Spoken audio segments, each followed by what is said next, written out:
आपण पाहत आहात निपाणी न्यूज, चौफेर घडामोडी।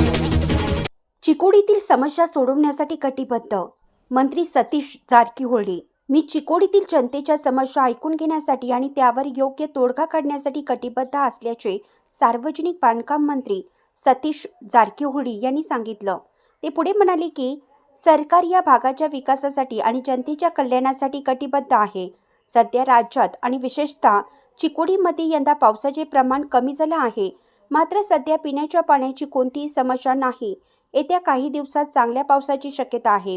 पावसाच्या कमतरतेमुळे अनेक ठिकाणी पिकांचे नुकसान झाल्याच्या तक्रारी जनतेकडून प्राप्त झाल्या असून या संदर्भात व्यापक संयुक्त सर्वेक्षण करण्याचे निर्देश अधिकाऱ्यांना देण्यात आले आहेत। सर्वेक्षणाचा अहवाल येताच बाधित शेतकऱ्यांना नुकसान भरपाई देण्याबाबत सरकार योग्य तो निर्णय घेईल असं आश्वासन त्यांनी दिलं। बेळगावी जिल्ह्याचे विभाजन करून चिकोडीला स्वतंत्र जिल्हा बनवण्याच्या दीर्घकाळापासूनच्या मागणीला प्रतिसाद देताना मंत्री जारकीहोळी म्हणाले की येत्या काही दिवसात जिल्ह्यात अनेक महत्त्वाचे बदल होणार आहेत। चिकोडीला स्वतंत्र जिल्हा बनवण्याच्या मुद्द्यावर शासकीय स्तरावर गंभीर चर्चा आधीच झाली असल्याचं सांगितलं।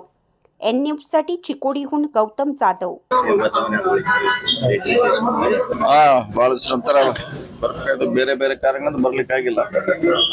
ಮತ್ತೆ ಮುಂಚೆ ತರ ಯಥಾಸ್ಥಿತಿ ಪ್ರವಾಸ ಎಲ್ಲ ಕಡೆ ಪ್ರವಾಹ ಬಂದಿತ್ತಲ್ಲ, ಅದನ್ನು ಕೂಡ ನೋಡ್ಲಿಕ್ಕೆ ಬಂದಿದ್ದೀವಿ। ಸೊ ನೋಡೋಣ, ಜನರ ಸಮಸ್ಯೆ ಏನಿದೆ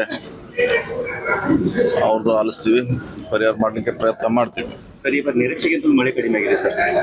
ಕಡಿಮೆ ಆಗಿದೆ, ಪ್ರಶ್ನೆ ಇಲ್ಲ, ಕಡಿಮೆ ಇದೆ। ಅದು ನೋಡೋಣ, ಮತ್ತೆ ಬರ್ತಿದ್ದ ಆಶಯವಾಣಿ ಹೊಂದಿದ್ದೀವಿ। ಈಗ ಅಟ್ಲೀಸ್ಟ್ ಕುಡಿಯುವ ನೀರಿಗಾರ ಈಗ ಸಮಸ್ಯೆ ಪರಿಹಾರ ಆಗಿದೆ, ಎಲ್ಲ ಡ್ಯಾಮ್ನ ತುಂಬಿದೆ। ಬೆಳೆಗೆ ಮಾತ್ರ ತೊಂದರೆ ಇದೆ ಇನ್ನು। ಸೊ ನೋಡೋಣ, ವೆಟ್ ಮಾಡೋಣ, ಈ ತಿಂಗಳಲ್ಲಿ ಆಗ್ತದೆ ಅಂತ ಹೇಳಿದ್ರೆ ಆದ್ರೆ ಒಳ್ಳೇದಾಗ್ತದೆ। ಕೆಲವೊಂದು ಕಡೆ ಬೆಳೆಯನ್ನು ಹಾನಿಯಾಗಿದೆ ಆಗಿದೆ, ಸಮೀಕ್ಷೆ ಮಾಡ್ತಾರ, ಮುಂದಿನ ಸಿಎಂ ಅವ್ರು ಹೇಳಿದಾರೆ, ಅದು ನೋಡ್ತೀವಿ, ಚರ್ಚೆ ಮಾಡ್ತೀವಿ, ಚೆಕ್ ಮಾಡ್ತೀವಿ ಅಂತ।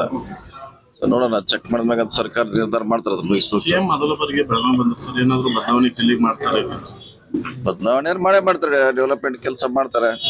ಎಲ್ಲರೂ ಇಂಡಿವಿಜುವಲ್ ಭೇಟಿ ಇದ್ದಾರೆ, ಆಯಾ ಸಂಘ ಸಂಸ್ಥೆಗಳನ್ನು ಕೇಳಿದ್ದಾರೆ, ಪರಿಹಾರ ಮಾಡಲಿ ನಿಟ್ಟಿನಲ್ಲಿ ಕೆಲಸ ಮಾಡ್ತಿದ್ದಾರೆ।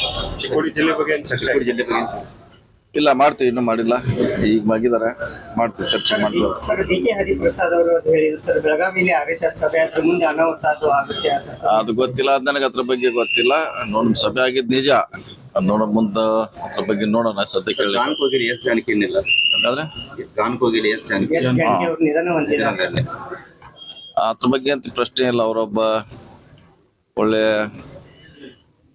ಗಾಯಕರು, ಸೊ ಕಳ್ಕೊಂಡಿದ್ದು ಈಗಾಗಲೇ ಕರ್ನಾಟಕಕ್ಕೆ ಒಂದು ದೊಡ್ಡ ಹಾನಿ। ರಾಜ್ಕುಮಾರ್ ಆದ